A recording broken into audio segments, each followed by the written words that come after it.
Y tenemos con nosotros el orgullo de tener al doctor Hassan Remaún de la Universidad de Orán en Argelia.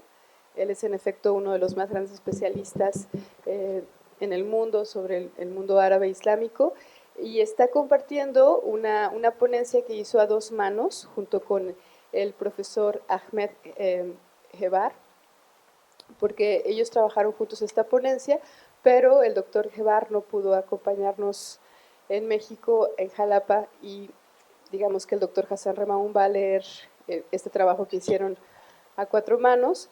Y bueno, el doctor Rodrigo García La Sierra es su traductor y bueno, vamos a escucharlo. En la misma mesa también está el doctor Martín Ríos de la UNAM, del Instituto de Investigaciones Históricas, y bueno, y también la doctora Rina Cáceres, que están listos aquí en primera fila para acercarse tan pronto tengamos la ocasión de hacerlo. Entonces, bueno, pues sin más, ya ahí tienen ustedes la pantalla. No se lee tan mal, en realidad, ¿no? Es el examen de la vista de esta mañana, pero lo puede ir, seguramente lo va a ir bajando ahí Rodrigo, mientras, y vamos, si quieren lo vamos sintiendo, si vemos que vamos fluyendo con el texto sobre la pantalla, vamos avanzando. Es verdad que si lo hacemos primero el doctor Hassan y luego Rodrigo, nos va a llevar un poquito más de tiempo, ¿no? El doble de lo que es una conferencia normal. No pasa nada, ustedes se ven muy entusiastas y animosos, entonces podemos hacerlo de esa manera y conforme vaya haciendo, pues bueno, nada, lo va a ir acercando Rodrigo junto con Hassan. Bueno, decirles que hoy a las 7:30 de la noche, no está en el programa de mano, pero a las 7:30 de la noche, el doctor Enrique Florescano presenta su último libro aquí en el Ágora, para que se queden toda la tarde con nosotros.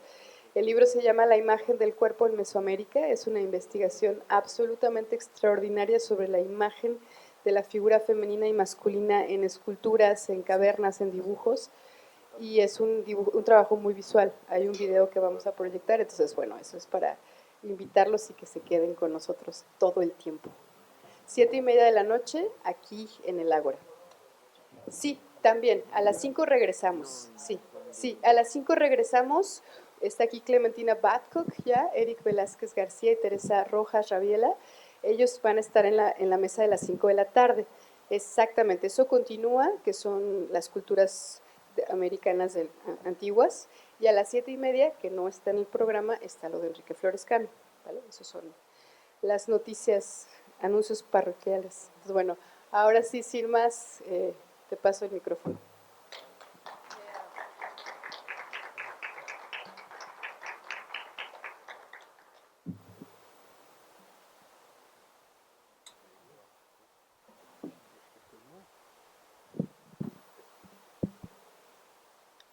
Mesdames et messieurs, je suis très heureux d'être parmi vous aujourd'hui, d'autant plus que c'est la deuxième fois que je me retrouve à Jalapa, puisque j'y étais en 2012. Damas y caballeros, estoy muy contento de estar aquí con ustedes y aún más tratándose de la segunda ocasión en la que estoy en Jalapa. La primera fue en 2012. Et vous comprenez que c'est avec beaucoup de joie que j'ai répondu à l'invitation de la mairie de Jalapa et des organisateurs de ce colloque qui marque un temps fort dans l'histoire de votre beau pays. Respondí con mucha alegría a la invitación de la alcaldía de Jalapa, de los organizadores de este evento, para conmemorar este hecho tan marcante para la historia. Donc je remercie les organisateurs pour m'avoir invité, m'avoir donné l'occasion de vous adresser à vous en ces moments extrêmement importants pour l'histoire du Mexique. Agradezco a los organizadores haberme hecho posible dirigirme a ustedes en esta ocasión tan importante para la historia de México. Voilà. Et je félicite le peuple mexicain pour sa marche historique, en lui espérant de tout cœur beaucoup de bonheur et beaucoup de succès dans son avenir. Y felicito al pueblo de México por su trayectoria histórica y les deseo mucha felicidad y muchos éxitos en el futuro. Alors, on m'a demandé d'intervenir sur le monde arabo-musulman au moment, avant et après qu'a commencé la conquête des Amériques, Me pidieron que hiciera, notamment la colonisation du Mexique. me pidieron que hiciera una ponencia acerca del mundo árabe musulmán antes y después del descubrimiento de América y en particular de la conquista de México. L'approche des rapports qui ont pu exister entre le monde musulman et l'Europe d'un côté, les Amériques et l'Europe de l'autre, et à un certain niveau entre les Amériques et le monde arabo-musulman, nous semble d'une grande richesse pour le travail de l'historien. Para el trabajo del historiador es de una enorme riqueza investigar acerca de las relaciones que hay por una parte entre el mundo árabe musulmán y Europa y por el otro con América. Donc je vais vous tracer un tableau de l'histoire du monde musulman avant la colonisation de l'Amérique, pendant et après. Voy a dibujar, voy a esquizar un croquis de la histórico del mundo musulmán antes de la conquista, durante y después. En essayant bien sûr d'avancer quelques hypothèses que nous pourrons discuter ensemble. Ce sera l'occasion de nous enrichir mutuellement. Con la intención de adelantar, de proponer algunas hipótesis que sin duda podremos discutir al final para enriquecernos mutuamente. Donc, l'intitulé de mon intervention est Le monde arabo-musulman et le Maghreb avant et après l'irruption des Amériques, 1492, et le début de l'ère coloniale au Mexique, 1519. El título de la ponencia, de la conferencia, es El mundo árabe musulmán y el Magreb antes y después de la irrupción de las Américas y el comienzo de la era colonial en México, 1492 y 1519. Alors, en introduction, ce que je pourrais vous dire, c'est que l'islam apparaît comme religion dans la première moitié du 7e siècle de notre ère. La date clé en étant celle du début de l'ère de l'Hégire, l'ère hégirienne. Hégire en arabe, ça veut dire, le hijra, ça veut dire l'exil. C'est quand le prophète s'exile, quitte la Mecque. Donc c'est la date symbolique qui marque les débuts de l'ère musulmane. Donc 622 après Jésus-Christ. Lorsque le prophète quitte la Mecque pour se réfugier dans la ville de Médine y fonder un État. El Islam aparece como religión en la primera mitad del siglo VII de nuestra era y más específicamente a partir del comienzo de la era égira, es decir, en 622, cuando el profeta Mahoma deja la Meca para refugiarse en Medina y fundar ahí un Estado. À la mort du prophète en 632, lui succéderont les califes, ce qu'on appellera khulafa, les califes. Les califes, et il y a eu les 4 premiers califes qu'on appelle Rashidoun. Ça veut dire ceux qui sont sur la juste voie, ceux qui sont marqués par la bonne gouvernance. Et on va voir que ces califes vont se succéder dans une situation qu'on présente, on a tendance à présenter comme idyllique, mais qui très souvent est assez trouble. Et une rupture va s'opérer en 661. Donc les 4 califes Rashidoun règnent entre 632 et 661, soit durant une trentaine d'années. Et en 661, on va voir à Damas s'installer une dynastie califale qui est dirigée par une famille qui est originaire de la Mecque et qu'on appelle les Omeyyades. A la muerte del profeta es sucedido por los califas Rashidun, que quiere decir, Rashidun quiere decir los que están en la vía correcta de la buena gobernanza, y después de unos 30 años, en un contexto, añadía el profesor, que considerado comúnmente como idílico, pero que en realidad fue bastante inestable y problemático. Y entonces, después de estos conflictos, entregarán el poder a la dinastía de los Omeyas. Les Omeyyades, donc, vont s'installer au pouvoir entre 661 après Jésus-Christ et 752. Et ils auront comme capitale Damas, en Syrie. Instalarán su capital entre 661, voilà, jusqu'à 661 y 752. 752, con Soit su capital en Damas. un peu plus d'un siècle. Voilà. Et en 752, ils sont remplacés par une nouvelle dynastie, c'est la dynastie des Abbassides. 752 son reemplazados por la nueva dinastía de los Abásidas. Banu Abbas, Abbasiyoun, qui déplacera à Bagdad, en Irak, la capitale de l'Empire. Donc la capitale de l'Empire est déplacée vers l'est du monde musulman. L'Irak étant plus à l'est que la Syrie. Y los Abásidas desplazan la capital al este hacia Bagdad. Alors c'est un moment clé 752 parce que nous allons voir, alors que les musulmans étaient arrivés en Espagne en 711, ils avaient créé des émirats qui étaient rattachés au début à l'Empire omeyyade. Et en 752, avec la chute de l'Empire omeyyade, nous allons voir une partie des Omeyyades aller se réfugier en Espagne. Et ils vont créer le califat de Cordoue. Es importante 752 porque es el momento en el que los omeyas irán a refugiarse en España y fundarán el califato de Córdoba. Alors pour revenir à l'Empire musulman, en fait le nouvel État, né avec l'expansion de l'islam, va progressivement englober de vastes régions qui iront à l'est jusqu'en Iran, au Khorasan, et plus tard en Asie centrale, en Inde, et à l'ouest jusqu'en Égypte, au Maghreb et en Espagne. De hecho, el Estado que nace con la expansión del Islam abarcará progresivamente vastas regiones que hacia el este llegan hasta Irán, Jorazán y más tarde Asia Central e India, y al oeste hasta Egipto, el Magreb y España.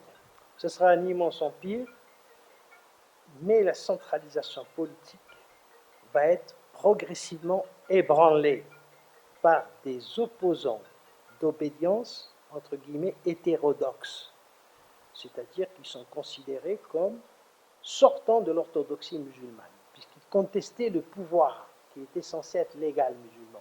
Dès que vous contestez le pouvoir politique, vous étiez considéré comme étant hétérodoxe.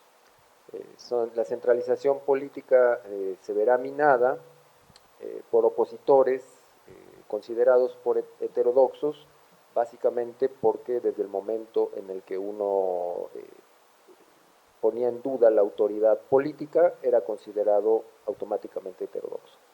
Donc c'est pour ça, à partir de ce moment-là, nous allons voir l'émergence des grands courants théologico-politiques dans l'islam. Vous avez le courant qui est dominant, c'est le sunnisme. Sunna, c'est ceux qui se réfèrent à la tradition, qui acceptent toute la tradition, donc ce seraient des orthodoxes en quelque sorte. Et puis vous avez les hétérodoxes, ceux qui sont considérés par les orthodoxes comme hétérodoxes. Eux, ils ne se considèrent pas comme hétérodoxes. Évidemment, chacun considère que c'est lui qui a l'orthodoxie. Et vous avez donc deux grands courants, le chiisme qui, lui, considère que la légitimité du pouvoir ne peut revenir qu'à la famille du prophète, qu'à ses descendants, notamment par sa fille Fatima et son gendre et cousin Ali. Vamos a ver entonces, vamos a tener una corriente que es considerada como la corriente ortodoxa, aunque por supuesto las demás corrientes no se consideran a sí mismas como heterodoxas, ¿verdad? Pero digamos tendríamos por una parte la ortodoxia sunita y después la emergencia de una corriente como el chiismo, que considera que el poder político solamente puede derivarse de los descendientes directos del profeta y en particular de su hija Fátima. Alors bien sûr, il y a plusieurs écoles dans le chiisme et chacun a son candidat. Et la caractéristique des chiites, c'est qu'ils attendent toujours le retour de l'imam caché. Nous avons affaire à une sorte de millénarisme. Un imam qui aurait disparu, qui reviendra sur terre pour instaurer la justice. La particularidad del chiismo es que ellos piensan que va a regresar, c'est celui qui va revenir, C'est le Mahdi. Le Mahdi, c'est celui qui est envoyé en quelque sorte. un enviado, digamos, es como una especie de, una suerte de milenarismo en la que están esperando a un descendant du profeta. Voilà, c'est parmi les descendants. Entre los descendientes del profeta habrá uno. Il y a des désaccords sur chacun a son candidat. Bien sûr, chaque école a son candidat. Cada escuela Voilà. tiene su propio candidato para descendiente. Donc, il y a les différents légitime. chiismes. Le chiisme septuosimain, c'est-à-dire qui considère que c'est le 7e imam qui va revenir, les duodécimains, qui considèrent que c'est le 12e imam qui va revenir, et puis il y a d'autres tendances. Hein. Entonces Voilà. hay muchas tendencias dentro del chiismo en la que cada cual considera que hay el imán que va a revenir, que va a volver, es uno de sus candidatos. Et vous avez donc l'autre grande tendance considérée comme hétérodoxe, c'est celle des kharijites. Les kharijites, ceux qui sont en dehors. En dehors parce que lors d'une bataille, ils ont pris leur distance, ils se sont retirés. Mais les kharijites aussi ont plusieurs écoles, plusieurs tendances. Mais la caractéristique principale des kharijites, c'est qu'ils considèrent que le pouvoir doit être remis à tout bon musulman, fût-il un noir abyssin, disent-ils. Y por otra parte están los jariyitas, que son los que se les dice los que están afuera, y quienes consideran que el poder puede ser ocupado por cualquier buen musulmán, aunque sea un negro de Abisinia. Voilà, l'Abyssinie, l'Éthiopie. Voilà. Ça veut dire que n'importe qui a droit, pourvu qu'il soit exemplaire, qu'il soit en mesure de gouverner la communauté, peut devenir calife. Ça n'est pas réservé à une aristocratie. Cualquiera que sea recto y que puede gobernar a la comunidad. Et tout cela va provoquer évidemment des dissensions au sein de l'Empire, et vous allez avoir des États différents qui vont se créer, qui vont prendre leur autonomie. Serán estas disensiones las que van a crear, digamos, fracturar el imperio. Surtout que l'islam s'étend sur des sociétés très différentes. Il s'étend sur des sociétés très différentes qui sont, certains c'est des agriculteurs, d'autres c'est des nomades, d'autres c'est des montagnards, les langues sont différentes, leurs traditions sont différentes, et il va falloir faire un travail d'ijtihad, comme on dit, effort sur soi-même, un effort de rationalité pour comprendre ces sociétés et pouvoir leur adapter l'islam. Sobre todo porque el Islam se extiende sobre sociedades sumamente distintas, nómadas, sedentarios, con lenguas muy diferentes, culturas, es una variedad étnica impresionante, y entonces hay que hacer todo un esfuerzo para... ¿Cuál es le terme que vous avez utilisé? C'est bueno, Ijtihad. Ese término que quiere decir como una suerte de prudencia del vivir juntos, de vivre ensemble. Voilà. L'ijtihad, c'est... Voilà.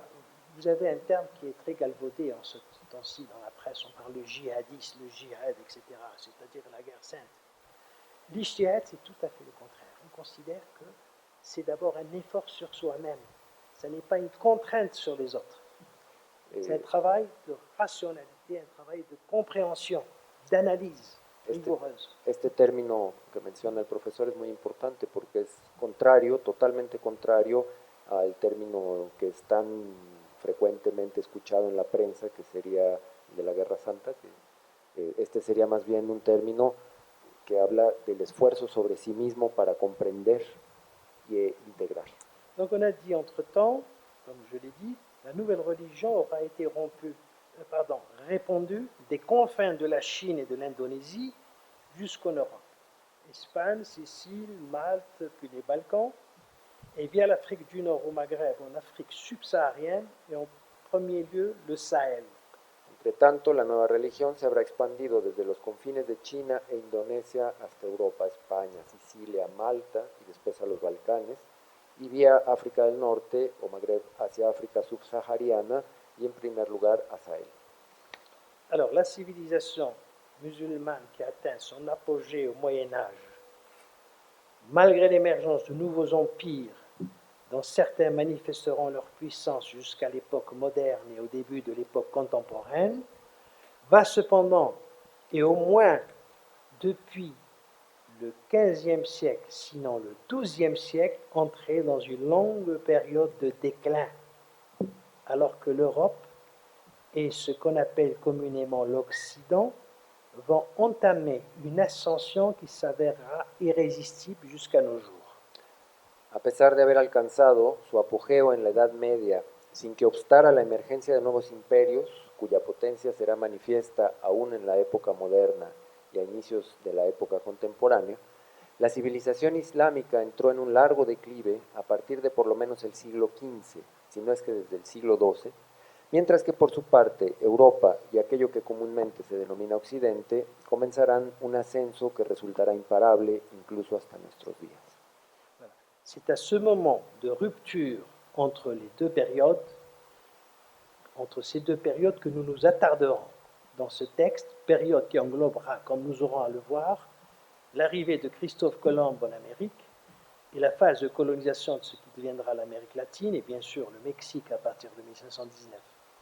Nous tenterons ainsi aussi quelques comparaisons entre les colonisations qui s'achèvent en Amérique latine en 1821 pour les Mexicains, au moment où elle débute en Afrique du Nord en 1830 pour l'Algérie.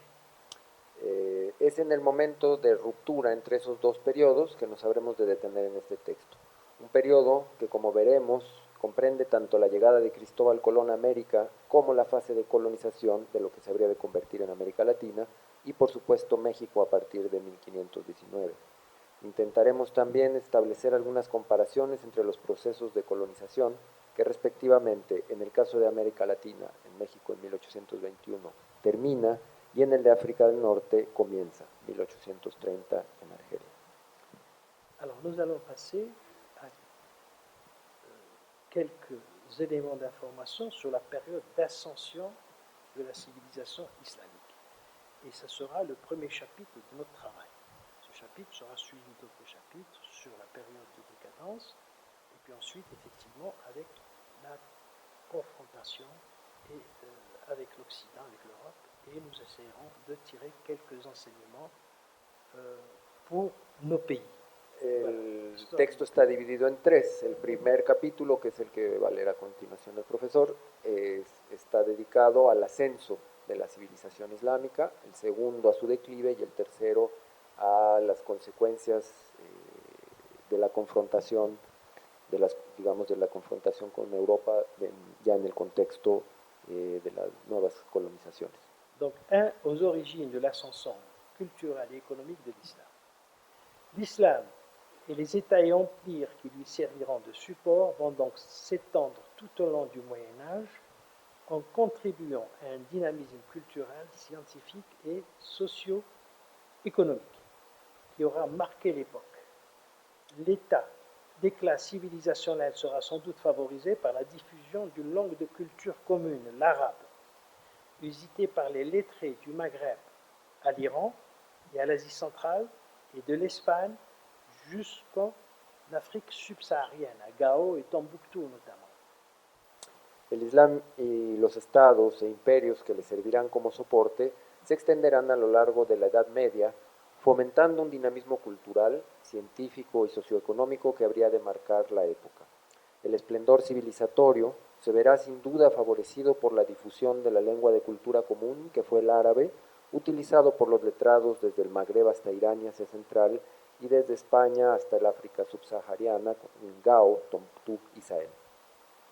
Alors évidemment, la langue qui s'était répandue avec la diffusion de l'islam stimulera les études religieuses suscitées par la nécessité d'adoption de la jurisprudence fiqh,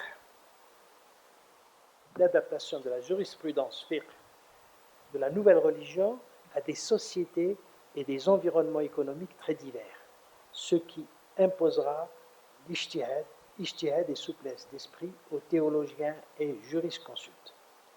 Les mêmes personnes et d'autres moins théologiens vont cependant investir aussi massivement les savoirs profanes tels les mathématiques, l'astronomie, la mécanique et l'expérimentation, mais aussi la littérature, la philosophie, l'histoire et bien d'autres disciplines telles la botanique et ce qu'on appellera alchimie. L'arithmétique. ¿Sí? Evidentemente, la lengua que se había expandido con la difusión del Islam será un acicate para los estudios religiosos suscitados por la necesidad de adopción de la jurisprudencia, fiqh, de la nueva religión en sociedades y entornos económicos muy diversos, lo cual obligará a los teólogos y jurisconsultos a hacer prueba de ijtihad, prudencia y flexibilidad mental.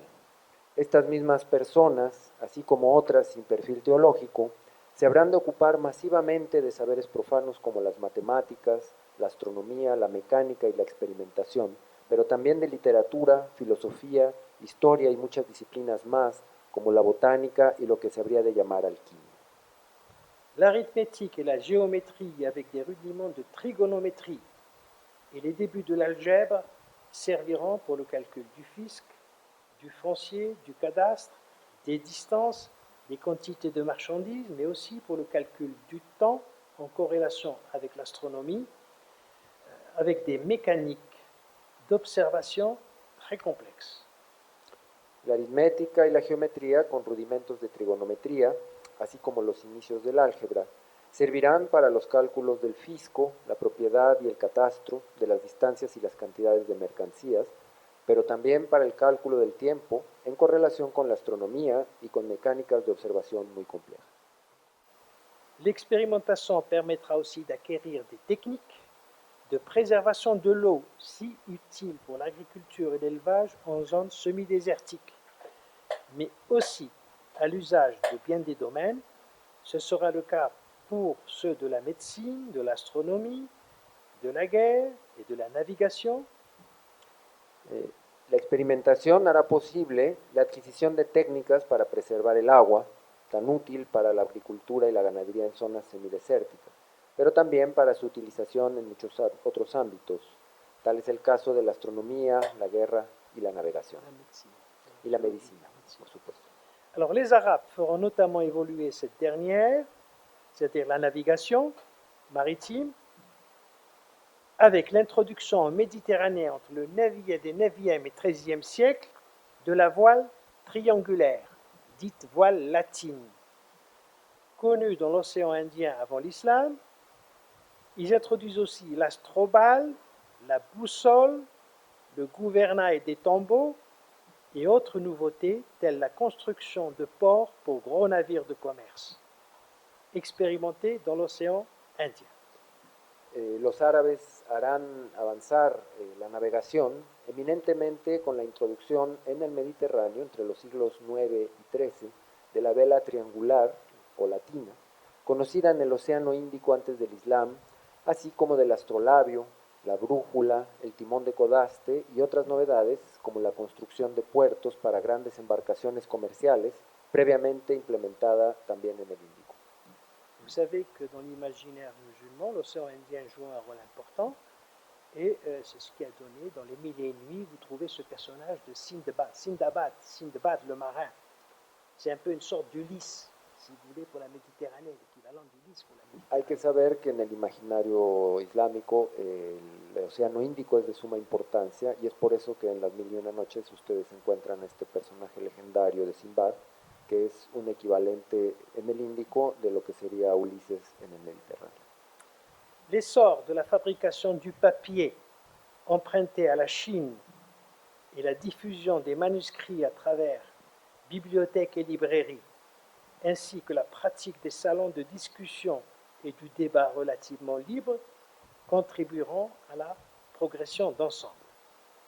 Les Arabes auront certainement contribué à transmettre l'héritage scientifique et civilisationnel de l'Antiquité moyen-orientale, avec notamment les savoirs égyptiens, mésopotamiens, araméens, perses, hindous et même chinois, ceci à travers un important travail de traduction vers l'arabe, encouragé par les premiers califes abbassides, notamment Al-Ma'moun au IXe siècle de notre ère. El ímpetu de la fabricación de papel proveniente de China y la difusión de manuscritos a través de bibliotecas y librerías, así como la práctica de la discusión en salones y de un debate relativamente libre, contribuyeron a que se diera una progresión de conjunto. Sin duda, los árabes contribuyeron en la transmisión del legado científico y civilizacional de la antigüedad mediooriental, en particular gracias a los saberes egipcio, mesopotámico, arameo, persa, hindú e incluso chino, todo ello gracias a un importante trabajo de traducción al árabe impulsado por los primeros califas abásidas, sobre todo Al-Mamun en el siglo IX. L'héritage des Grecs aura cependant été prédominant, notamment la philosophie de Platon et d'Aristote, qui inspirera de nombreux opuscules et commentaires, et aussi les mathématiques, à propos desquelles écrit le professeur Ahmed Chopard, deux points. La tradition des mathématiques arabes s'est élaborée à partir d'un héritage multiforme, qui s'est constitué au cours des 2 millénaires qui ont précédé l'avènement de l'islam. Parmi les apports anciens, celui de la Grèce a joué un rôle déterminant, même s'il n'a pas été le seul à inspirer les orientations ultérieures. Son contenu sera partiellement accessible, soit directement, soit indirectement, à partir de traductions du grec à l'arabe, soit à partir de traductions syriaques qui étaient utilisées dans quelques foyers intellectuels avant l'avènement de l'islam. Si vous voulez, le syriaque, c'était la langue savante des Araméens. El legado de los griegos será, sin embargo, predominante, sobre todo la filosofía de Platón y Aristóteles, que será fuente de inspiración para numerosos opúsculos y comentarios, y las matemáticas, a propósito de las cuales Ahmed Jebar escribe: la tradición de la matemática árabe se elaboró a partir de una herencia multiforme, constituida a lo largo de los 2 milenios que precedieron la llegada del Islam. Entre los aportes antiguos, el griego jugó un papel determinante, aun cuando no fue el único en inspirar las orientaciones ulteriores. Su contenido será parcialmente accesible, ya sea gracias a las traducciones del griego al árabe, ya indirectamente a partir de traducciones siriacas que eran utilizadas en algunos núcleos intelectuales antes de la llegada del Islam. El siriaco es la lengua culta del arameo. Les Arabes n'auront-ils cependant été que de simples passeurs et transmetteurs de vecteurs civilisationnels auxquels ils n'auront nullement contribué? Question à laquelle tout en nuance répondra l'historien Claude Cahen. En gros, l'importance historique, dit-il, de la science arabe consiste à avoir accueilli l'héritage antique qui permettra ensuite à l'Occident de l'y recueillir à son tour. Il serait cependant injuste de le réduire à un simple rôle d'intermédiaire passif. Jamais peut-être il n'y avait eu un aussi vaste enthousiasme intellectuel. Jamais l'éventail des informations accessibles n'avait été aussi large, puisqu'à la science grecque s'ajoutaient les apports des autres civilisations orientales, le tout rendu accesible en une langue de civilisation unique. ¿Acaso los árabes fueron simples transmisores de vectores civilizacionales a los cuales no habrían contribuido de manera alguna? El historiador Claude Cahen responderá a esta pregunta de manera matizada. En términos generales, la importancia histórica de la ciencia árabe consiste en haber acogido un legado antiguo que más tarde el Occidente podrá hacer suyo.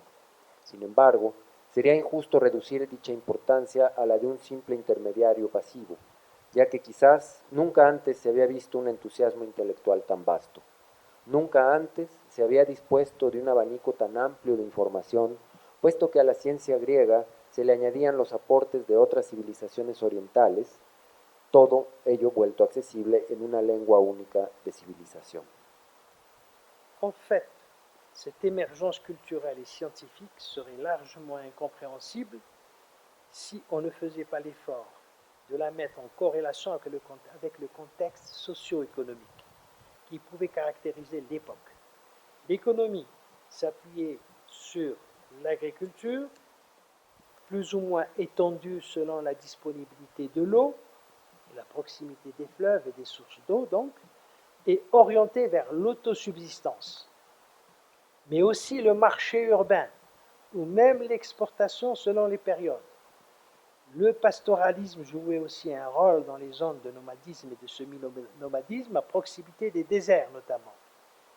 dans un espace imprégné par le rôle joué par les villes, qui au lieu de décliner, comme ce fut le cas en Europe depuis la fin de l'Antiquité, donc à la fin de l'Antiquité romaine, on voit le déclin des villes d'une manière générale en Europe, qui au lieu de décliner comme ce fut le cas en Europe depuis la fin de l'Antiquité, donc ces villes se maintiennent ici et tendent à s'épanouir en s'appuyant bien sûr sur leur dynamisme intellectuel, mais en tirant leurs moyens de subsistance largement du commerce, de l'artisanat, et de l'artisanat tant il est vrai, comme l'exprimait Abdurrahman ibn Khaldoun, fin observateur ayant vécu pour l'essentiel dans la seconde moitié du XIVe siècle, tant il est vrai, dit-il, que les arts n'atteignent leur perfection qu'avec le perfectionnement et l'expansion de la civilisation urbaine.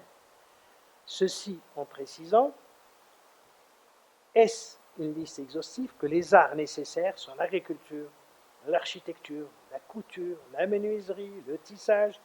Parmi les arts nobles, on citera par exemple l'obstétrique, l'accouchement des femmes, voilà, l'écriture, l'art du livre, le chant, la médecine. Voilà, fin de citation d'Ibn Khaldun. De hecho, este surgimiento cultural y científico resultaría incomprensible si no hiciéramos el esfuerzo de ponerlo en relación con el contexto socioeconómico que caracterizaba la época. La economía se apoyaba sobre una agricultura cuya extensión dependía de la disponibilidad del agua orientada a la autosubsistencia, pero también desempeñaban un papel el mercado urbano o la exportación, según los periodos, al igual que el pastoreo en zonas de nomadismo o de seminomadismo, en particular en las proximidades de los desiertos. En un entorno marcado por la importancia de las ciudades, las cuales no conocieron un declive, como en el caso de la Europa de las postrimerías de la antigüedad, y que además de su dinamismo intelectual dependían sobre todo de los medios de subsistencia que les brindaban el comercio y el artesanado, es indudable que, como lo expresara Abderrahman ibn Khaldun, fino observador de mediados del siglo XIV, las artes solo logran su perfeccionamiento a la par del perfeccionamiento y la expansión de la civilización urbana, aunque precisa. ¿Y acaso, se pregunta el profesor, sería esta una lista exhaustiva? Las artes necesarias son la agricultura, la arquitectura, la costura, la carpintería, el tejido. Entre las artes nobles citaremos, por ejemplo, la obstetricia, la escritura, el arte del libro, el canto, la médecine. Donc, sont autant de professions qui fleurissent dans les nombreuses cités qui quadrillaient le monde musulman médiéval et auxquelles il faudra ajouter les activités maritimes dans les ports et plus généralement celles liées au transport et communication. Est-ce que pour autant le monde de l'islam était coupé de son environnement international et réfractaire au commerce, comme a pu le stipuler l'historien Henri Pirenne, l'historien belge Henri Pirenne, qui considérait le monde musulman comme responsable du déclin de la Méditerranée et de l'enfermement de l'Europe médiévale dans son hinterland agricole, et donc la restructuration féodale de son mode de vie. Il ne le semble pas, selon d'autres historiens, selon Maurice Lombard, qui a pu écrire « C'est, pensons-nous, grâce à la conquête musulmane que l'Occident a repris contact avec les civilisations orientales et à travers elles avec les grands mouvements mondiaux de commerce et de culture, alors que les grandes invasions barbares germaniques des 4e et 5e siècles avaient entraîné la régression économique de l'Occident mérovingien puis carolingien. La création du nouvel empire islamique entraîna pour ce même Occident un étonnant développement. Donc c'est l'avis de l'historien Maurice Lombard. Es decir, todas las profesiones que florecían en las numerosas ciudades en torno a las cuales estaba organizado el mundo musulmán medieval y a las cuales habría que agregar las actividades marítimas en los puertos y de manera más general aquellas vinculadas a los transportes y las comunicaciones. ¿Acaso por este motivo el mundo del Islam estaba desvinculado de su entorno internacional y era refractario al comercio, como pudo afirmar el historiador belga Henri Pirenne, quien lo consideraba responsable del declive del Mediterráneo y del aislamiento de la Europa medieval en su hinterland agrícola, y por lo tanto de la reestructuración feudal de su forma de vida? No parece ser así, conforme a lo que escriben otros historiadores como Moïse Lombard. Cita: nosotros pensamos que es gracias a la conquista musulmana que el Occidente retomó contacto con las civilizaciones orientales y a través de ellas con los grandes movimientos mundiales del comercio y la cultura, mientras que las grandes invasiones bárbaras germánicas de los siglos IV y V conllevaron la regresión económica del occidente merovingio y después carolingio. La creación del nuevo imperio islámico implicó para ese mismo occidente un desarrollo sorprendente. En fait, le commerce caravanier semble avoir joué un rôle essentiel dans l'ouverture des tribus de la péninsule arabique au monde extérieur. Et nombreuses étaient celles qui, avant l'islam, s'étaient installées aux confins des empires perses et byzantins. Vous voyez la frontière, la péninsule arabique, et vous avez à l'est l'empire perse et à l'ouest l'empire byzantin. Vous voyez un peu le Moyen-Orient, comment il était structuré à l'époque. Oui. De hecho, tal parece que el comercio de las caravanas desempeñó un papel esencial en la apertura de las tribus de Arabia al mundo exterior y que muchas de ellas se habían ya instalado en los confines de los imperios persa y bizantino antes del Islam. Es decir, la península arábiga tenía hacia el occidente a Bizancio y hacia el oriente a Persia. Donc l'Arabie apparaissait comme une société barbare, comme une société tribale, enfermée sur elle-même. Et avec le commerce, elle va se déployer. La Arabia parecía una sociedad, entre comillas, bárbara, tribal, y es a través del comercio que va a desarrollarse y abrirse al mundo. Ils vont profiter des conflits qui vont exister entre l'Empire byzantin et l'Empire perse pour s'insérer et ouvrir de nouvelles perspectives. Van a aprovechar los conflictos que habría entre Persia y Bizancio, ocupando ellos una posición estratégica para abrir nuevas perspectivas. Dans la seconde moitié du VIe siècle après Jésus-Christ, donc avant l'islam, un siècle avant l'islam, un contexte régional trouble, avec surtout des guerres incessantes entre les deux grands États limitrophes, allait provoquer un détournement des voies de commerce qui reliaient l'océan Indien au golfe Persique ou arabo-persique et au Moyen-Orient.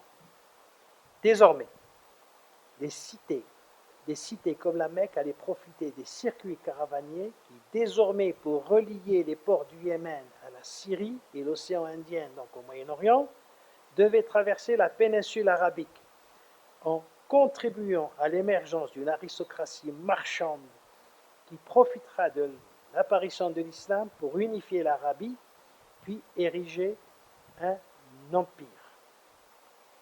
En fait, les destinées de ce qui deviendra l'espace arabo-musulman seront liées à son rôle de carrefour par où transiter les grandes routes commerciales en usage dans le monde,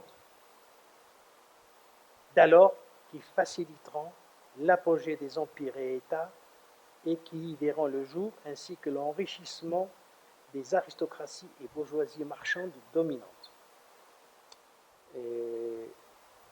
En la segunda mitad del siglo VI después de Cristo, es decir, un siglo antes del Islam, un contexto regional inestable, sobre todo a causa de las guerras incesantes entre los dos imperios limítrofes, iba a provocar un desvío de las rutas de comercio que vinculaban al Océano Índico con el Golfo Pérsico y el Oriente Medio.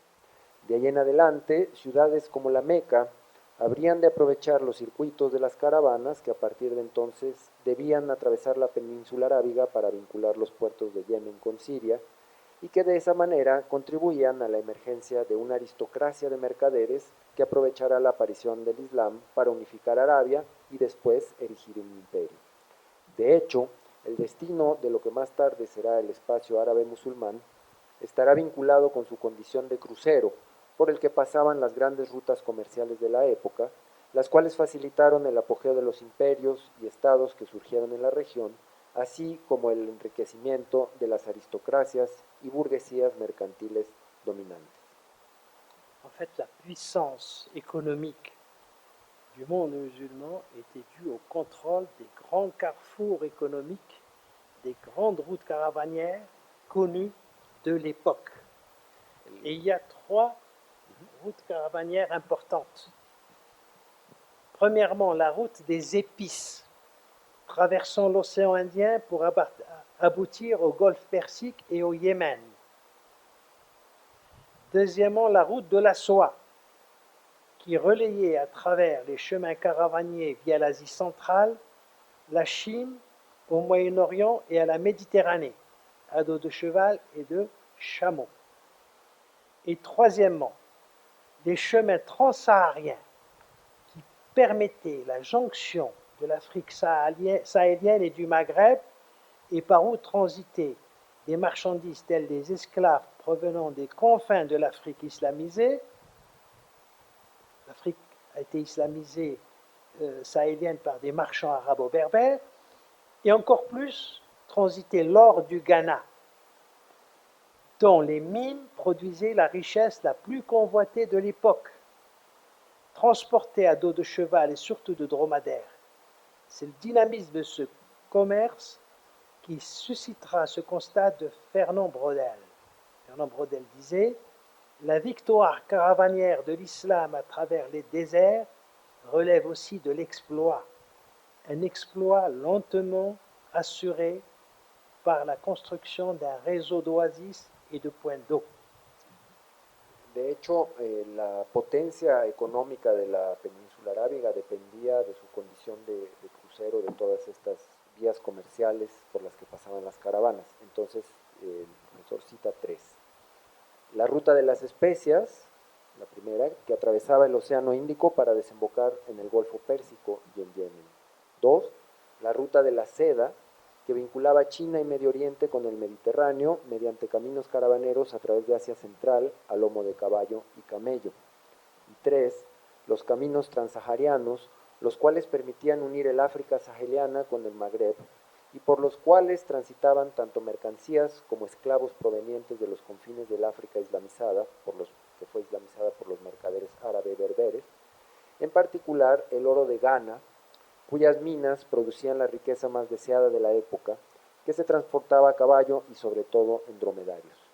Es el dinamismo de este comercio el que suscitó el siguiente comentario de Fernand Braudel. La victoria de las caravanas del Islam a través de los desiertos es una hazaña hecha posible lentamente mediante la construcción de una red de oasis y ojos de agua. Alors, on passe maintenant à la période de décadence. Perturbation et prodrome au début de l'essoufflement entre le XIIe et le XVe siècle. Donc, vous avez une période entre le 8e et le XIIe siècle, et nous passons maintenant du XIIe au XVe siècle. La propagation vertigineuse de l'islam sur des territoires étendus sur 3 continents posera de forts problèmes de gouvernance au sein du nouvel empire dès ses débuts, alors qu'il évoluait vers l'apogée très tôt. Alors qu'il évoluait vers l'apogée très tôt, il se trouvera confronté à la difficile intégration de sociétés caractérisées par la plus grande diversité et une multitude de langues, avec souvent l'adhésion au discours hétérodoxe. L'accès au pouvoir des Abbassides en 752 et le déplacement de la capitale de Damas à Bagdad pouvaient, dans un premier temps, calmer les mouvements d'opposition suscités en Iran et plus à l'est au Khorasan, par les partisans chiites soutenant les descendants d'Ali, lui-même cousin et gendre du prophète. Mais dans l'ouest méditerranéen, l'Espagne conquise à partir du franchissement du détroit de Gibraltar, donc entre le Maghreb et l'Espagne, en 711, avec même une virée jusqu'à Poitiers dans le pays des Francs en 732, passera avec l'émirat de Cordoue aux mains des rescapés omeyyades fuyant la Syrie, désormais aux mains des Abbassides. 2. Perturbaciones y prodromos o anuncios del agotamiento. Siglos XII al XV. La vertiginosa propagación del Islam en territorios que se extendían sobre 3 continentes implicará desde su inicio graves problemas de gobernanza en el seno del nuevo imperio. Mientras que por una parte alcanzará un apogeo temprano, por la otra se verá confrontado a la difícil integración de las sociedades que se caracterizan por poseer una gran diversidad y una multitud de lenguas, con adhesiones frecuentes a discursos heterodoxos. El acceso al poder de los abásidas en 752, más el desplazamiento de la capital de Damas a Bagdad, en un principio podría haber apaciguado los movimientos de oposición que se suscitaron en Irán y más al este en el Jorazán por los partisanos chiitas, quienes apoyaban a los descendientes del mismo Alí, primo y yerno del profeta. Pero al oeste del Mediterráneo, España, que fuera conquistada a partir del cruce del estrecho de Gibraltar en 711 y que implicó una avanzada hasta Poitiers en 732 en el país de los francos, caerá junto con el Emirato de Córdoba en manos de los sobrevivientes de los omeyas que huyeron de Siria, entonces ya en manos de los abásidas. Le Maghreb, où les Abbassides se faisaient représenter, les califes abbassides se faisaient représenter à Qayrawan, Kérouan, dans la Tunisie actuelle, par les émirs aghlabites, Aralib, va très vite suivre, avec notamment la dynastie rostomide d'obédience kharijite ibadite, qui va instaurer un émirat de 761 à 908 à Tihert, dans l'ouest de l'Algérie actuelle. Donc c'est dans les confins de l'Empire que la dissidence commence, dans l'ouest de l'Algérie actuelle. Et l'émirat fondé par les Idrissides d'obédience chiite, entre 788 et 974, à Fès, dans le Maroc actuel. Le Maghreb continuera d'affirmer sa révolte, son irrédentisme berbère, mais toujours dans le cadre du référent islamique, avec des empires tels ceux des Fatimides, chiites, après leur départ en Égypte de leurs successeurs zirites et hamadites, au Xe et XIe siècle, de l'empire almoravide, les Almoravides au XIe et XIIe siècle, et enfin des Almohades au XIIe et XIIIe siècle, et des Émirats qui leur succéderont, les Hafsides de Tunis de 1207 à 1574, les Tunis en Tunisie, les Iyanides de Tlemcen de 1235 à 1556, Tlemcen dans l'actuelle Algérie, et les Mérinides de Fès au Maroc, 1248-1471, lesquels céderont la place aux Ouattassides, aux Saadiens et aux Alaouites. El Magreb, en el que los abásidas eran representados en Kairouan, actualmente Túnez, por los emires aghlabíes, será el siguiente, sobre todo con la dinastía rostomida de fidelidad ibadí, es decir, considerada como jariyita, la cual instaura un emirato de 761 a 908 en Tiaret, al oeste de la Argelia actual, y con el emirato fundado por los idrísidas de fidelidad chiita de 788 a 974 en Fez, en el actual Marruecos.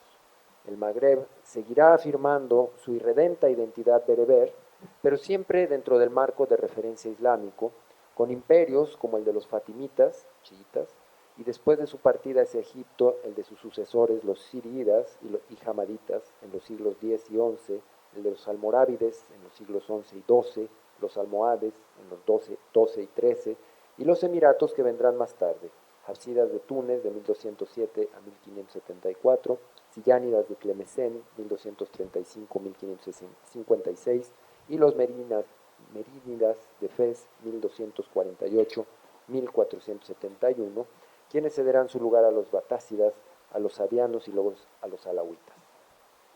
Entre-temps, au moment où les Almoravides au XIe siècle émergeaient du sud-ouest du Maghreb, un certain nombre de tribus arabes, dont celle des Banu Hillel, quittaient l'Égypte fatimide pour gagner l'Afrique du Nord, où elles nomadiseront en servant de troupes supplétives aux princes berbères, et surtout en transformant profondément le paysage linguistique de la région avec la diffusion qui s'en suivra de la langue arabe.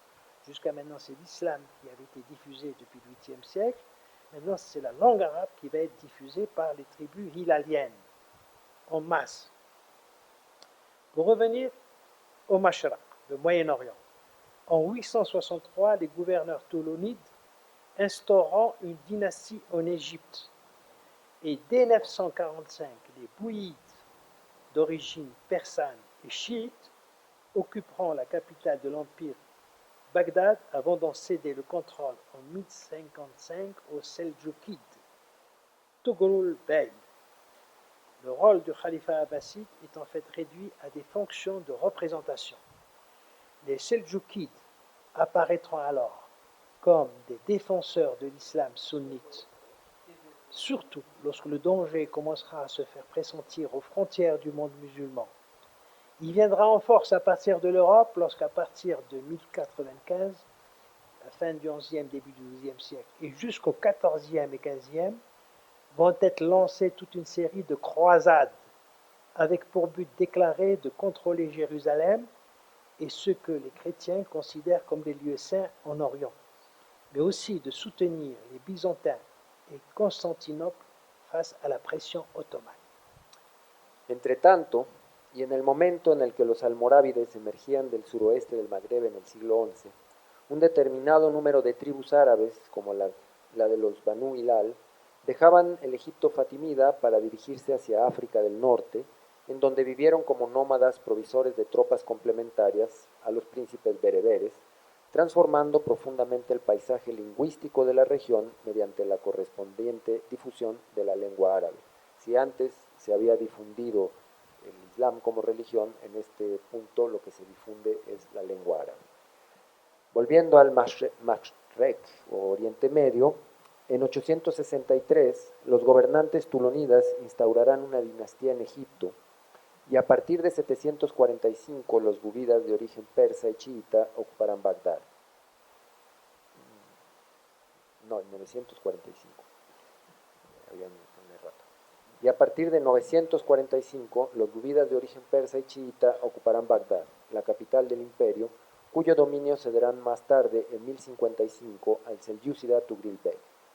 De hecho, el papel del califa se ve reducido a funciones de representación. Los selyúcidas aparecen entonces como defensores del Islam sunita, sobre todo cuando el peligro se vuelva tangible en las fronteras del mundo musulmán. Dicho peligro se hará sentir con fuerza desde Europa, cuando a partir de 1095 y hasta los siglos XIV y XV se organicen varias cruzadas con el fin manifiesto de controlar Jerusalén y los lugares de Oriente que los cristianos consideran santos, pero también de apoyar a los bizantinos y a Constantinopla frente a la presión otomana. Donc face aux dangers qui viennent d'Europe avec les croisades, vous avez un autre danger qui vient des profondeurs de l'Asie. Le danger viendra cependant aussi du nord-est des frontières avec l'avancée mongole. Genghis Khan, en 1220, conquiert en effet la Transoxiane, Mawara, Nahr. Transoxiane, c'est dans l'Asie centrale actuelle, autour de l'Ouzbékistan et des États d'Asie centrale. Donc, il conquiert la Transoxiane en Asie centrale, pénètre en 1221 en Perse, tandis qu'un de ses descendants, Oulagou, pourra prendre Bagdad en 1256 et procéder à l'exécution du calife abbasside. Les Ayyoubides, dont le précurseur d'origine kurde, Salah ad-Din Ayyoubi, c'est-à-dire Saladin, le fameux Saladin, avait vaincu les Francs, repris Jérusalem en 1187 et réunifié l'Égypte et la Syrie, cédant la place à une nouvelle dynastie. Son fondateur en 1620, Baybar, à la tête donc de l'Égypte d'origine turque, reconstituera de nouveau l'unité sino-égyptienne en infligeant des défaites décisives aux Mongols et aux croisés encore installés dans la région. Les convoitises extérieures n'en finiront pas pour autant, puisque nous assistons encore à de nouvelles tentatives de croisades mises en échec et surtout à la vague turco-mongole dirigée par Tamerlan, qui ravagera la Syrie en 1400-1401 en détruisant sa capitale, Damas. Sin embargo, El peligro vendrá también del noreste de las fronteras con el avance de los mongoles desde las profundidades de Asia.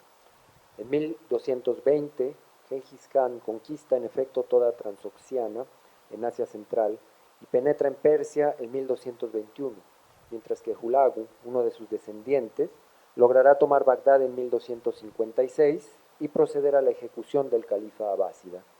Los ayubíes, cuyo precursor de origen kurdo, Salah al-Din Saladino, había vencido a los francos, retomado Jerusalén en 1187 y reunificado Egipto y Siria, cedieron su lugar a una nueva dinastía. En 1260, su fundador Baybars, de origen turco, reconstituirá la unidad sirio-egipcia, infligiendo así derrotas decisivas tanto a los mongoles como a los cruzados que todavía estaban instalados en esa región. Dans l'Occident, oui. La avidez de los agentes externos no termina con ello, puesto que se producirán todavía nuevos intentos de cruzada, frustrados, y sobre todo la ola turco-mongola dirigida por Tamerlán, quien devastará Siria en 1401, destruyendo su capital, Damas. Dans l'Occident musulman, c'est-à-dire au Maghreb, en Afrique du Nord, les déboires ne sont pas moins criants, et ceci malgré la victoire de Zalaqa, Sagrajas en 1086 en Espagne, des Almoravides, victoire sur Alphonse VI, sur le roi Alphonse VI. Donc, en 1086, la bataille de Zalaqa, de Sagrajas. En fait, Tolède sera prise par les chrétiens en 1085, tandis que Malte en 1090 et la Sicile entre 1061 et 1091 tombent à leur tour. Le processus de reconquista espagnole qui suit son chemin avec la défaite en 1212 des Almohades à la bataille d'El Orqab, la bataille de las Navas de Tolosa. Las Navas de Tolosa en Espagne.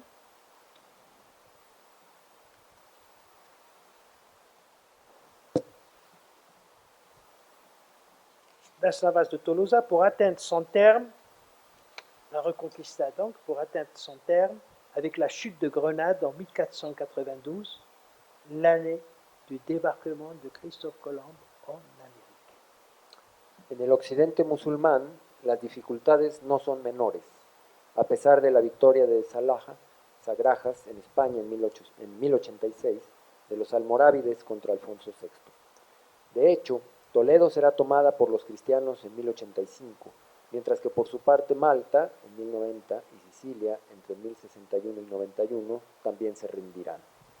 El proceso de la reconquista española sigue su curso con la derrota de los almohades en 1212 en la batalla de Al-Uqab, las Navas de Tolosa, para llegar a término con la caída de Granada en 1492, año del desembarco de Cristóbal Colón en América. Parallèlement à cela, la pression ibérique en Afrique du Nord même commencera à se faire sentir avec en 1415 la prise de Ceuta, c'est-à-dire Ceuta au Maroc, par les Portugais. Mais les velléités lusitaniennes dans ce pays seront nettement refroidies avec la défaite de Sébastien à la bataille des Trois Rois en 1578. Et Ceuta même deviendra présidio espagnol en 1580. En fait, les Espagnols sembleront plus persévérants en Méditerranée et sur les côtes maghrébines. C'est ainsi qu'on va les voir se saisir de Melilla au Maroc en 1497, de Mers el-Kébir en 1505 et d'Oran en 1509 et de Bougie en 1510. Donc toutes ces villes étant algériennes. Et toujours en 1510 de Tripoli, donc dans la Libye actuelle, tandis que de nombreux autres ports maghrébins proposent de verser tribut aux Espagnols. Le roi Charles Quint lui-même fera tomber en 1535 en Tunisie les villes de la Goulette et de Tunis, mais échouera en 1541 devant Alger, défendu par Hassan Agha. Paralelamente, la presión ibérica en África del Norte comenzará a sentirse en 1415 con la toma de Ceuta, en Marruecos, por los portugueses. pero las veleidades lusitanas en ese país se verán francamente debilitadas a raíz de la derrota de Sebastián en la batalla de los Tres Reyes en 1578, por lo que incluso Ceuta se convertirá en un presidio español. De hecho, al parecer los españoles resultaron más perseverantes en el Mediterráneo y en las costas magrebíes. Es así como tomarán posesión de Melilla, Marruecos, en 1497, de Mers el Kebir en 1505, de Orán en 1509, de Bujía y de Trípoli en 1510, y mientras que numerosos puertos magrebíes ofrecen ser tributarios, el propio Carlos V logrará la rendición de la goleta de Túnez, aunque fracasará en la Argel defendida por Hassan Aga. En réalité, les choses semblent commencer à devenir plus compliquées pour les Ibères, qui doivent désormais compter avec la présence d'un nouveau protagoniste en Méditerranée. En effet, à la lisière des XIIIe et XIVe siècles va commencer à émerger en Asie mineure, en Anatolie, ce qui deviendra l'Empire ottoman. Après avoir étendu ses possessions au cours des XIVe et XVe siècles en Anatolie et dans les Balkans, la dynastie fondée par Othman va, avec Mohammed el-Fatih, se saisir de Constantinople dans le Bosphore en 1453, pour en faire ensuite sa capitale. Les Turcs ottomans occupent l'Irak avec Bagdad en 1515, la Syrie et la Palestine en 1516, l'Égypte où il défend les Mamelouks en 1518. Entre-temps, l'aristocratie dominante à Alger, qui avait fait dès 1516 appel aux corsaires d'origine turque, les frères Barberousse, pour les aider à défendre la ville contre la menace espagnole. Alors l'un d'entre eux, l'un des frères Barberousse, Khaireddin, demandera la protection du sultan ottoman, qui lui enverra une garnison de janissaires et en le proclamant pacha pour le Maghreb central. C'est ainsi que naîtra la régence d'Alger, donc à partir de 1518, réputée pour ses corsaires et qui tracera les frontières de l'Algérie actuelle. En realidad, las cosas parecieran haberse complicado para los iberos, quienes en adelante deberán contar con la presencia de un nuevo protagonista en el Mediterráneo. En efecto, entre los siglos XIII y XIV surgirá en Anatolia lo que habría de convertirse en el Imperio Otomano. Después de haber ampliado sus posesiones durante los siglos XIV y XV en Anatolia y los Balcanes, la dinastía fundada por Osman, con Mehmed el-Fatih a la cabeza, va a capturar Constantinopla, en el Bósforo, en 1453, para convertirla en su capital. Los turcos otomanos ocupan Bagdad en 1515, después Siria y Palestina en 1516 y Egipto, en donde desintegran a los mamelucos en 1518. Entretanto, la aristocracia dominante de Argel, desde 1516, había llamado en su ayuda a los corsarios de origen turco, los hermanos Barbarroja, para que defendieran la ciudad contra la amenaza española. Uno de ellos, Hereidín, solicitará la protección otomana al sultán, quien le enviará una guarnición de genízaros y lo proclamará bajá del Magreb central. Es así como habrá de nacer la regencia de Argel, la cual, además de ser reconocida por sus corsarios, definirá el trazado de las fronteras del norte de la actual Argelia. De là, l'empire s'étendra. À partir de l'Algérie, l'empire ottoman s'étend à la Tunisie, entre 1556 et 1574, reprise à la dynastie des Hafsides, et aux Espagnols, ainsi qu'à la Cyrénaïque et à la Tripolitaine dans la Libye actuelle pour faire jonction avec la province ottomane d'Égypte. Les Ottomans apparaîtront comme les nouveaux protecteurs du monde de l'islam face à la poussée européenne. Seul le Maroc échappera à leur emprise, sans doute parce que face aux côtes espagnoles, il jouera sur l'équilibre entre les deux grands empires de l'époque, ce qui permettra aux puissances européennes de garder un monopole sur l'accès à l'Atlantique et aux voies océanes. Es desde ahí que el imperio se extenderá hasta Túnez, 1556 y 74, arrebatada a los hafsidas y a los españoles, y hasta Cirenaica y Tripolitania en la actual Libia, para integrar el conjunto con la provincia de Egipto. Los otomanos aparecen entonces como los nuevos protectores del mundo del Islam, frente al avance europeo. Solo Marruecos habrá escapado a su control, sin duda, porque al estar frente a las costas españolas, apostará por un equilibrio entre los dos grandes imperios de la época, lo cual permitirá a las potencias europeas conservar el monopolio del acceso al Atlántico y a las rutas oceánicas. Voilà. Alors nous passons à la partie suivante, intitulée Maghreb, péninsule ibérique, Afrique et Amérique.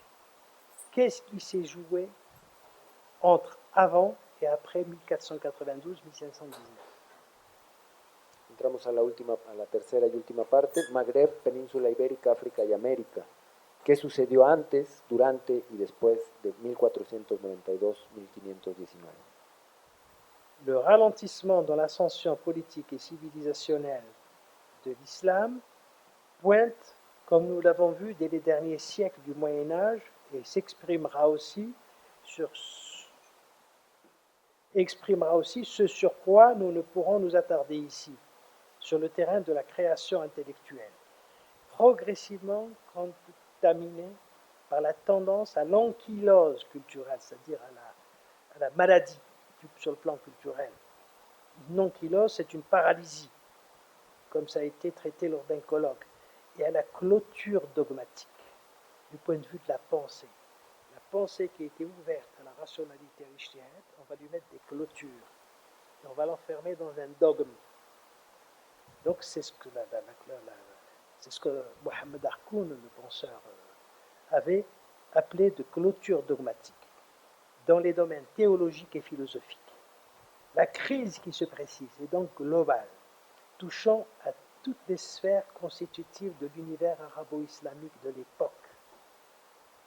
Como hemos visto, la desaceleración del ascenso político y civilizacional del Islam se anuncia desde los últimos siglos de la Edad Media y se expresará también, aunque aquí no podremos detenernos sobre este punto, en el terreno de la creación intelectual, progresivamente contaminada por la tendencia al anquilosamiento cultural y a la clausura dogmática en los ámbitos teológico y filosófico. Ibn Khaldoun, qui mourut au début du XVe siècle, et dans l'essentiel de la réflexion remonte à la seconde moitié du XIVe siècle, et qui avait servi tous les princes maghrébins de son temps, dirigeant même une ambassade auprès de souverains chrétiens d'Espagne, avant de s'exiler en Égypte et de rencontrer Tamerlan à Damas. Il vous a transmis ses impressions sur le climat prévalant à l'époque. Lui qui fut sans doute le plus lucide observateur de son temps, en nous léguant une œuvre inestimable, pouvait noter, en commentant les changements que connut le Maghreb, mais pas seulement avant l'arrivée des tribus hilaliennes au XIe siècle, entre l'arrivée des tribus hilaliennes au XIe siècle et la fin du XIVe siècle. Alors que dit Ibn Khaldoun?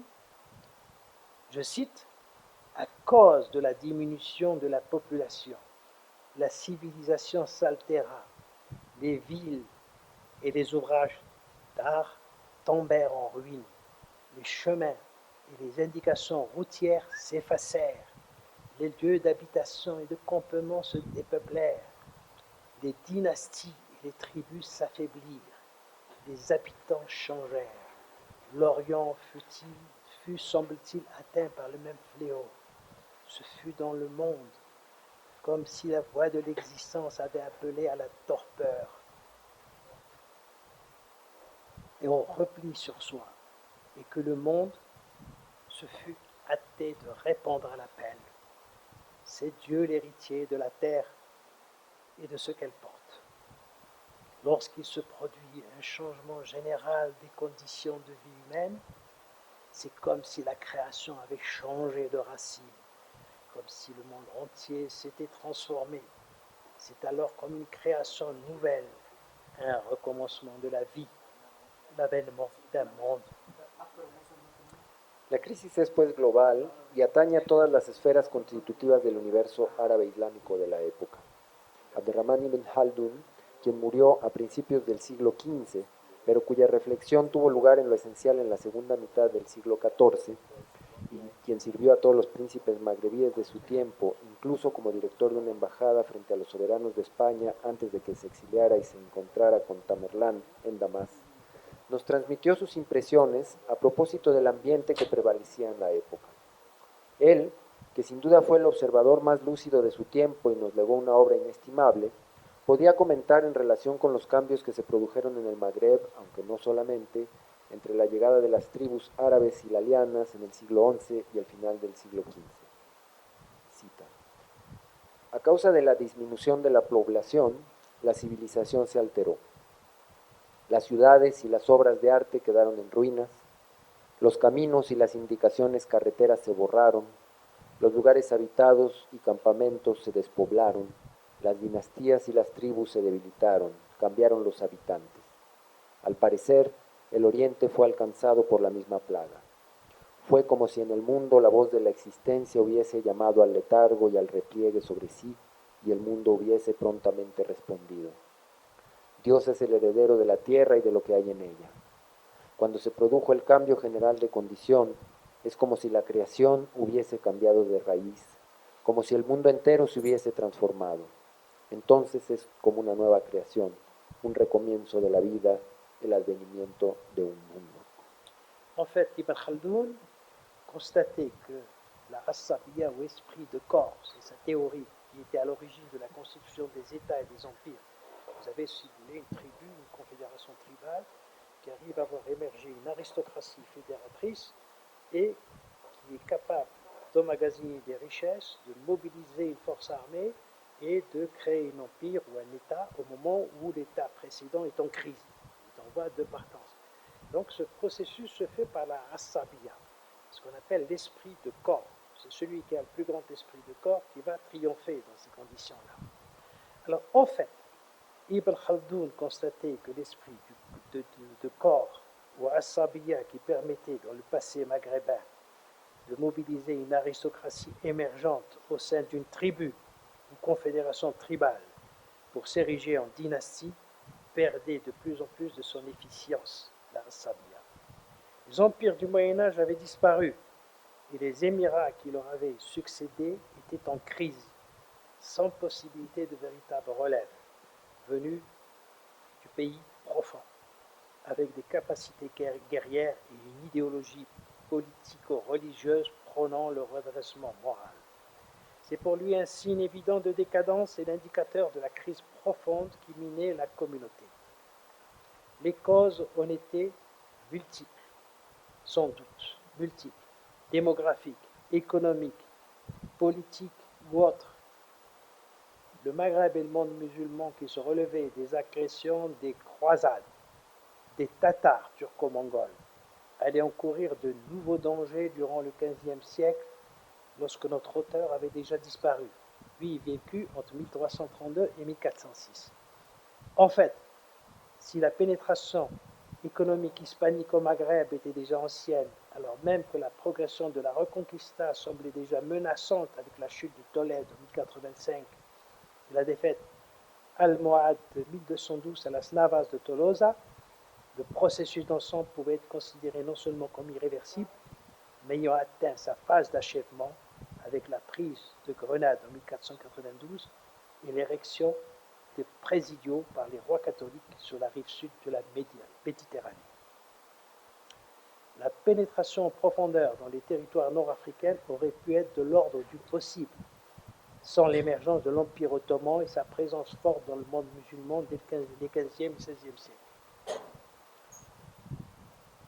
De hecho, Ibn Khaldun constataba que el espíritu de cuerpo, o asabilla, que permitía en el pasado magrebí la movilización de una aristocracia emergente en el seno de una tribu o de una confederación tribal para erigirse en dinastía, perdía cada vez más su eficiencia. Los imperios de la Edad Media habían desaparecido y los emiratos que los habían sucedido se hallaban en crisis, sin posibilidades reales de encontrar un relevo proveniente del país profundo, con capacidades guerreras y una ideología político-religiosa que predicara una rectificación moral. Para él, eso era un signo evidente de decadencia y un indicador de la crisis profunda que minaba la comunidad. No cabe duda de que las causas eran múltiples, demográficas, económicas, políticas o de otro tipo. El Magreb y el mundo musulmán, que se reponían de las agresiones de las cruzadas, de los tártaros y de los turcos mongoles, debían enfrentar todavía nuevos peligros durante el siglo XV cuando nuestro autor ya había desaparecido. Él vivió entre 1332 y 1406. De hecho, si la penetración económica hispánica en el Magreb ya era antigua y además la progresión de la reconquista resultaba ya amenazante con la caída de Toledo en 1085 y la derrota almohad en las Navas de Tolosa en 1212, el proceso de conjunto podía ser considerado no solo irreversible, sino además en vías de concluirse con la toma de Granada y la construcción de presidios por parte de los reyes católicos en la ribera del Mediterráneo. Una honda penetración en territorios africanos hubiera sido posible sin la emergencia del Imperio Otomano y su fuerte presencia en el mundo musulmán desde los siglos XV y XVI. Voilà, donc l'Empire ottoman apparaissait comme étant le défenseur du monde musulman à partir du XVe, XVIe siècle. Ceci aussi en concurrence avec d'autres empires musulmans qui se constituaient, en Perse avec l'empire séfévite et en Inde avec l'empire moghol. Mais ces deux empires seront eux-mêmes bientôt confrontés à d'autres puissances européennes, Portugal, Hollande et surtout Grande-Bretagne. Cependant, d'autres facteurs sont à prendre en ligne de compte. Alors que les musulmans ont leur attention accaparée par la prise de Grenade par Élisabeth de Castille et Ferdinand d'Aragon, des événements majeurs pour l'évolution future de l'histoire mondiale sont encore à mettre au crédit des souverains chrétiens de la péninsule ibérique, dont les navigateurs se lanceront à la conquête des voies océanes. Dès 1446, les Portugais joignent le golfe de Guinée, ce qui leur permettra d'assécher ce qui restait du commerce caravanier transsaharien, notamment en captant la majeure partie de l'or du Ghana, dont les mines semblaient, il est vrai, en voie d'épuisement. C'est ce transfert de matières premières, de matières précieuses, via Gao et Tombouctou dans le Mali actuel et vers le Maghreb, qui avait permis à partir du 8e siècle le financement de la puissance des Émirats puis empire nord-africain. L'attirance des Maghrébins pour l'or du Ghana, malgré sa tendance vers plus de rareté, sera d'ailleurs vivace au XVIe siècle, comme l'indique l'expédition menée en 1556 par Salah Raïs d'Alger vers Ouargla, encore en 1591, la destruction dans le Sahel de l'empire du Songhai par les Saadiens de Marrakech, qui usaient d'armes à feu. C'est exactement la supériorité qu'ont eu les Européens en Amérique. Voilà, militaire.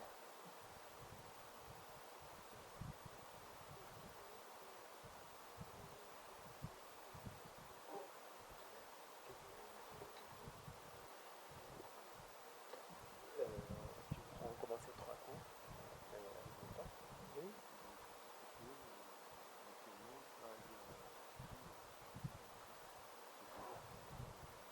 Oui. Bueno, entonces, sí, para abreviar, por la cuestión del tiempo, voy a leer de corrido y al final ya el profesor hará los comentarios pertinentes. Todo ello, ciertamente, mientras competía con el imperio safávida en Persia y el mogol en India, los cuales por su parte se verán confrontados a otras potencias europeas, Portugal, Holanda y sobre todo Gran Bretaña. Sin embargo, hay otros factores que deben ser tomados en cuenta. Mientras que los musulmanes concentraban sus energías en la toma de Granada por parte de Isabel de Castilla y Fernando de Aragón, otros eventos de gran envergadura para la futura evolución de la historia mundial deben acreditarse a los soberanos cristianos de la península ibérica, cuyos navegantes se lanzarán a la conquista de las rutas oceánicas. Desde 1446, los portugueses alcanzan el Golfo de Guinea, lo cual les permitirá terminar con lo que quedaba del comercio caravanero transsahariano, principalmente al retener la mayor parte del oro de Ghana, cuyas minas al parecer estaban en vías de agotarse. En esta transferencia de materia preciosa a través de Gao y Tombuctú en el actual Mali hacia el Magreb, es esta transferencia hacia el Magreb la que había permitido, a partir del siglo VIII, el financiamiento de la potencia de los Emiratos y luego los imperios norafricanos. La atracción de los magrebíes por el oro de Ghana, a pesar de que éste se hacía escaso, será todavía vivaz en el siglo XVI, como lo hace ver la expedición conducida en 1556 por Salah Raís desde Argel hacia Ouargla, o todavía en 1591 la destrucción del imperio Songhai de Sahel por los sadianos de Marrakech, con la utilización de armas de fuego, como los europeos en América. Volviendo a los portugueses, ellos continuaron su progresión atlántica para llegar en 1487 a Cabo de Buena Esperanza, superarlo hacia el Océano Índico en 1497 y captar una parte del comercio de las especias hasta monopolizar en 1630 todos los traslados destinados a Europa. Sin embargo, el más importante evento transoceánico acreditable a los soberanos ibéricos sigue siendo la llegada en 1492, año de la caída de Granada, de Cristóbal Colón a América, la cual les permitirá la fundación de dos inmensos imperios, español y portugués, así como el acceso a la colonización y a las fabulosas riquezas del continente, entre las cuales se cuentan el oro y la plata. Eso tendrá un gran impacto en las ambiciones magrebíes de España, puesto que una gran parte de sus empeños en adelante estará orientada hacia el Nuevo Mundo. Fernán Brodel hará ver lo siguiente: a quienes reprochan a los reyes católicos el no haber sabido aprovechar la victoria naval contra los turcos y la destrucción de su flota en la batalla de Lepanto en 1571 para conquistar África del Norte. Cito: si acaso nos es dado tener una opinión cuando se trata de reconstruir la historia, pienso que si España perdió una oportunidad en África del Norte, fue más bien a principios del siglo y no en los años posteriores a Lepanto. Quizás porque entonces ganó en América, no continuó una nueva guerra de Granada en suelo africano, traicionando así lo que antaño llamaban su misión histórica y que hoy, según una fórmula más nueva, se llama su misión geográfica. Más allá de la conservación de ciertos enclaves más o menos frágiles, España perderá control en el mundo musulmán, y esto se volverá perceptible con la decisión de expulsar de España a los moriscos tomada por Felipe III en 1609, con todo y la tragedia de la que habría de acompañarse tal evento. Y será irremediable su expulsión definitiva de las plazas de Mers el-Kebir y Orán, reconquistadas en 1791 por el bey Mohamed el-Kebir. Los efectos combinados del atraque de los portugueses primero y posteriormente de otras potencias europeas en el Golfo de Guinea junto al acceso a las Américas en 1492 abrirán la vía en los siglos siguientes para el comercio triangular Europa, África, América, así como a la trata por vía atlántica de los esclavos secuestrados en África para fines de su venta en América. Yo me equivoqué, no eran 3, eran 4. Terminamos con esto. 4. Américas y Magreb, diferentes tipos de colonización. En 1517, después de haber desembarcado en las costas del territorio maya, en lo que sería México, el español Hernández de Córdoba verá cómo su tentativa fracasa. Pero a pesar de este fracaso, en 1519 Cortés logra desembarcar en Tabasco y comenzar la colonización de este inmenso país. Los españoles que ahí se instalan son cerca de 60.000 en 1569, y la cifra se habrá multiplicado por más de 10 para 1780, cuando se cuenten ya 800.000. Se calcula que de los 11 millones de indígenas que había en 1519, para 1650 solo quedará 1.500.000, debido a las epidemias importadas del viejo continente, al trabajo forzado y por supuesto en alguna medida a la violencia relacionada con las armas de fuego. Sin embargo, estas cifras deben ser multiplicadas a la escala de América Latina, y ello sin hablar de América del Norte, cuya población amerindia fue prácticamente reemplazada por los inmigrantes europeos y en una menor medida por los descendientes de los esclavos traídos de África por la vía del comercio triangular. En el umbral de los siglos XVIII y XIX, la mayoría de las colonias europeas de América, las españolas en particular, lograrán su independencia. La de los Estados Unidos en contra de los ingleses en el norte del continente desde 1776 y la de México en 1821 habrán contribuido para ello, tanto como la primera entrada de Bolívar en Caracas en 1813, el triunfo de los independentistas en la batalla de Ayacucho en 1824, así como el éxito de San Martín en el sur del continente. Sin olvidar, por supuesto, las revueltas de esclavos, entre las cuales cabe recalcar la que dirigió Toussaint Louverture contra los franceses en 1791, con la efímera proclamación en 1804 de la República Negra de Haití, seguida de la República Dominicana en 1821.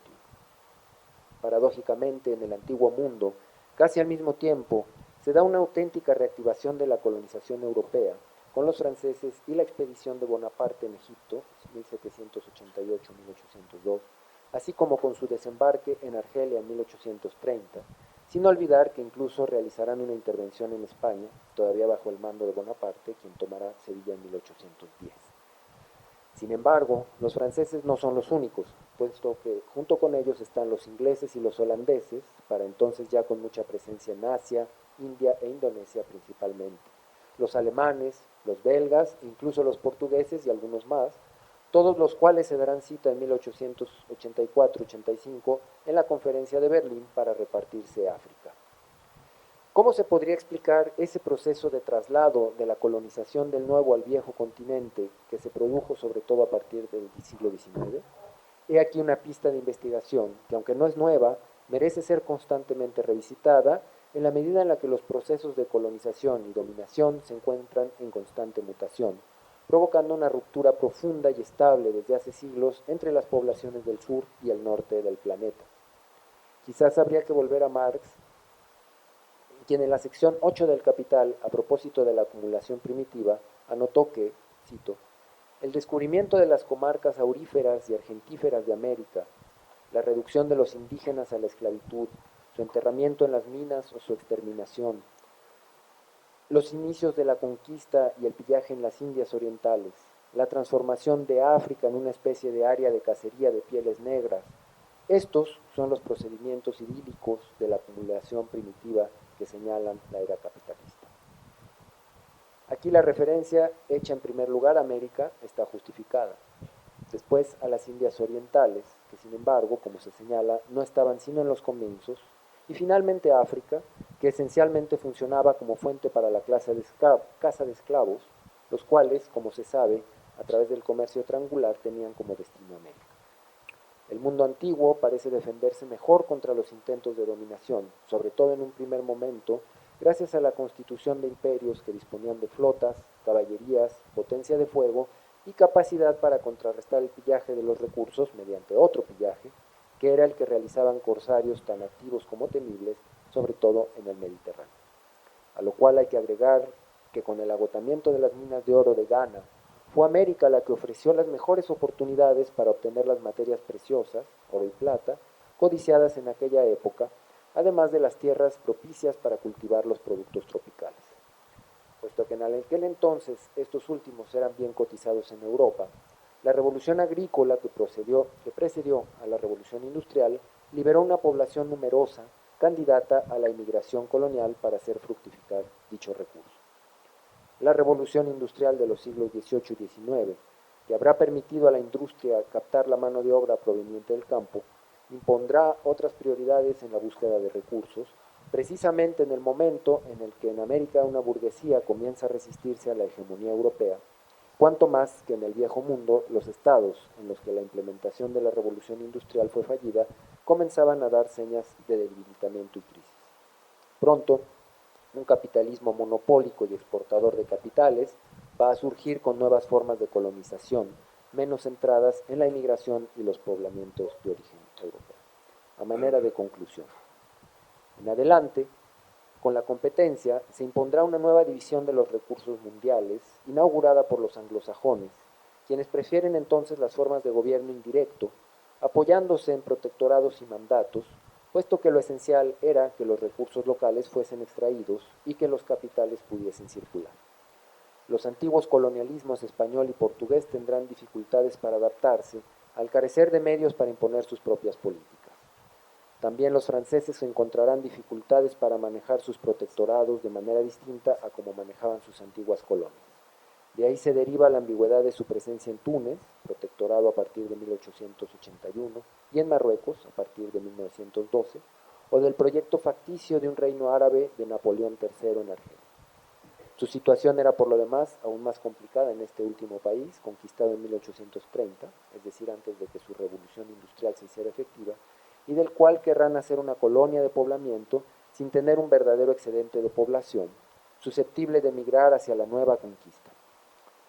Intentarán, sin embargo, la aventura de obtenerla en los países más pobres del Mediterráneo occidental, principalmente en el sur de Italia, Sicilia, Malta y sobre todo en España, siempre sobrepoblada y ya sin posibilidad de canalizarla hacia América Latina, como era el caso durante los siglos XVI al XVIII, mientras que por su parte los portugueses todavía tenían colonias disponibles para el poblamiento en África.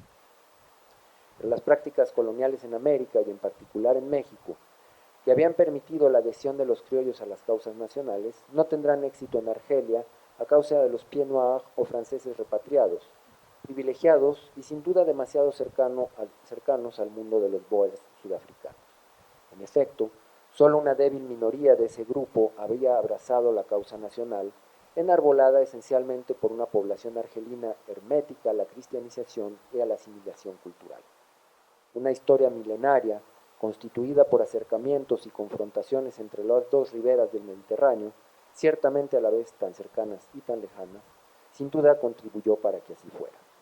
Los amerindios se encontraban demasiado lejos y no estaban vacunados contra la llegada de los desconocidos europeos, del mismo modo que su organismo no estaba preparado para enfrentar las epidemias que trajeron los conquistadores y que habrían de diezmarlos tan fuertemente. Eso es todo. Sí.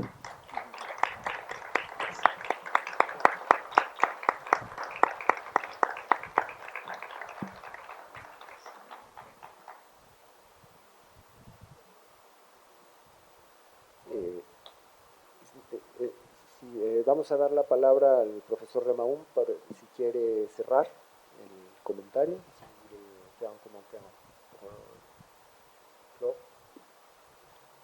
Oui, rapide. Il vaut mieux peut-être si vous avez des questions, ça me permettrait d'axer sur vos préoccupations. ¿Hasta el final? Voilà. Ok, bueno, entonces...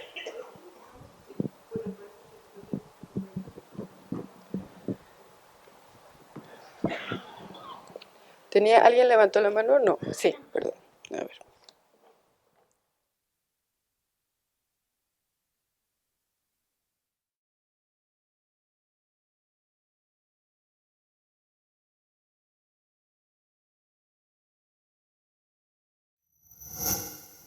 Gobierno de México.